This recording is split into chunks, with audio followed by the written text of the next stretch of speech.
എന്താണ് മിനിസ്റ്റർക്ക് ഇതിലൊരു സ്വാഗതാർഹമാണ്. കുഞ്ഞുങ്ങൾക്കാണ് ഗുണം, കോൺഗ്രസ് ഗവൺമെന്റിനോ അല്ലെങ്കിൽ BJP ഗവൺമെന്റിനോ അല്ല. ഇത് ഒരു ദേശീയ നയം പ്രഖ്യാപിച്ചു. അത് മിക്കവാറും സംസ്ഥാനങ്ങളിലെല്ലാം അത് നടപ്പിലായി.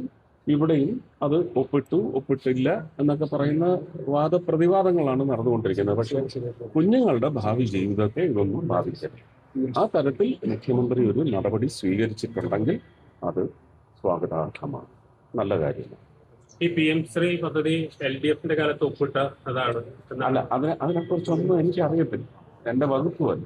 പക്ഷെ ഞാൻ പറയുന്നു, ഈ ഒപ്പിട്ടില്ല, ഓൾറെഡി ഇത് തുടങ്ങിക്കഴിഞ്ഞു, എഗ്രിമെന്റ് ആയി കഴിഞ്ഞു എന്നൊക്കെ പറയുന്നത് അവർ തങ്ങളിൽ സംസാരിച്ചിട്ടില്ല.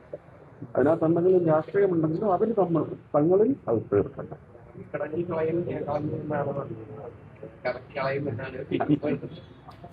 ഞങ്ങൾ പറഞ്ഞു വഖഫ് നിയമങ്ങൾ എടുത്ത് അറബിക്കടലിൽ ചവിട്ടി താഴ്ത്തുമെന്ന് പറഞ്ഞു. അത് അവിടുത്തെ ജനങ്ങൾ ചെയ്തു. ഇപ്പൊ സെൻട്രൽ ഗവൺമെന്റിന്റെ നിയമം കൊണ്ട് ഏതൊക്കെ രീതിയിൽ അത് ചവിട്ടി താഴ്ത്തപ്പെടുമെന്നുള്ളത് നമ്മളിത് അതിൽ കാണാനിരിക്കുന്നത് അല്ലേ. ഇപ്പൊ ഭരണം വന്നപ്പോ ഒരു മാസം ആകുമ്പോഴാണ് എയിംസിന് സജീവമാക്കേണ്ടതല്ലേ? എന്താ അവരെന്തെങ്കിലും അന്ന് കേന്ദ്രമന്ത്രി വന്നിട്ടില്ല.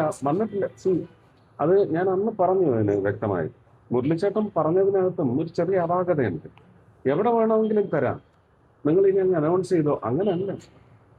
ഇത് ഒഫീഷ്യലായിട്ട് കേരളത്തിലെ ഹെൽത്ത് മിനിസ്റ്റർ, ഇവിടുത്തെ ചീഫ് സെക്രട്ടറി, കേന്ദ്ര ഇത് ആരാണോ ഇത് നിർവഹിക്കുന്നത് ആ കമ്മിറ്റിയിലേക്ക് അങ്ങനെയുള്ള 5 സ്ഥലങ്ങൾ ഐഡന്റിഫൈ ചെയ്ത്, അത് 5 ജില്ലയായാൽ നല്ലത്.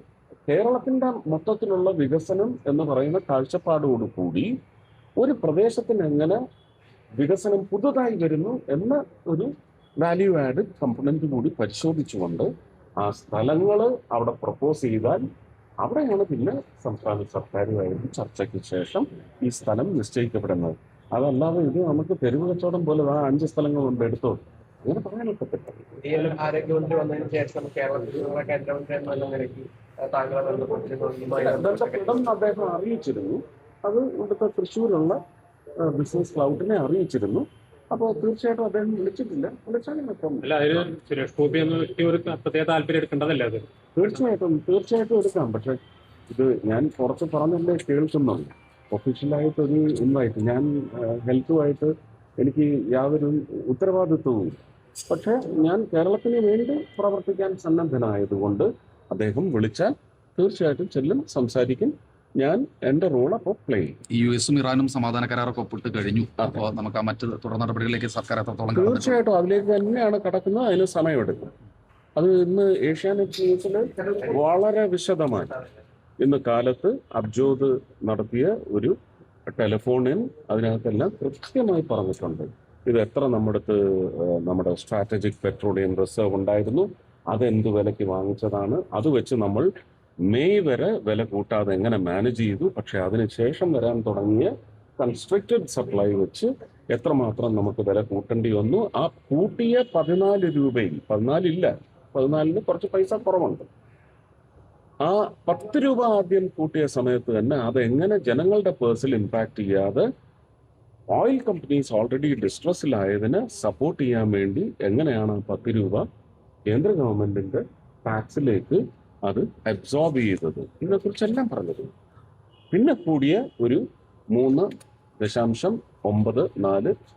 രൂപ 94 പൈസയുടെ വർധനവാണ് ഇപ്പൊ ഇമ്പാക്ട് ചെയ്തിരിക്കുന്നത്. അതും തിരിച്ച് റോൾ ബാക്ക് ചെയ്യാനായിട്ട് നമുക്കിപ്പോൾ വില കുറച്ചു, എല്ലാം ഉൽപ്പാദിപ്പിച്ചു തുടങ്ങി, അങ്ങനെയല്ല. ഈ ഉൽപ്പാദിപ്പിച്ചിരുന്ന രാജ്യങ്ങളിലെ എല്ലാം ഒരു സ്മൂത്ത് ഓപ്പറേഷൻ, വീണ്ടും ക്രൂഡ് അവിടുന്ന് ഉൽപ്പാദിപ്പിച്ച് അവർ കയറ്റി അയക്കുന്നതിന് കാലതാമസമുണ്ട്. അത് ഇനി ഹോർമൂസിൽ ഉണ്ടാവാൻ പോകുന്ന എക്സസീവ് ട്രാഫിക്, അതിനകത്ത് ഇതെല്ലാം ഒരു മൂവ്മെന്റിലായി നോർമലൈസ് ചെയ്യണ്ടേ, അതിനുള്ള സമയമെടുക്കും. ബാരലിന് $115 നിന്ന് 75-90 എണ്ണ കമ്പനികൾ. അതാ ഞാനിപ്പോ പറഞ്ഞത്. അത് എപ്പോഴാ കുറഞ്ഞത് എന്നുള്ളത് അന്വേഷിക്കണം. ഇനി ആ വിലക്കുള്ള ക്രൂഡ് എപ്പോഴാണ് എത്തിത്തുടങ്ങുന്നത് അറിയണ്ടേ.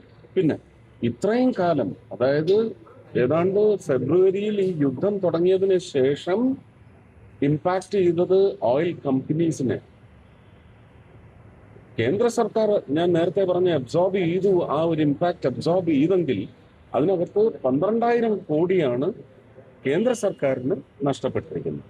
സംസ്ഥാന സർക്കാരുകൾ ആരും ഈ കൂട്ടിയ തുകയ്ക്കുള്ള എക്സൈസ് ഡ്യൂട്ടി കുറച്ച് അവരുടെ വരുമാനം ബാധിച്ചിട്ടില്ല, അല്ലേ? കേന്ദ്ര സർക്കാരിനും റൺ ചെയ്യണ്ട, ഈ ഓയിൽ കമ്പനീസും നമുക്ക് നിലനിൽക്കണ്ടേ? അവരുടെ സസ്റ്റനൻസിന് വേണ്ടിയുള്ള ഒരു എന്താണ് ഒരു ഒരു ഒരു ലൈസൻസ് കൊടുക്കുന്നു, അല്ലെങ്കിൽ അവർക്ക് അതിനുള്ള ഒരു സേഫ് പീരിയഡ് കൊടുക്കും, അത്രയും.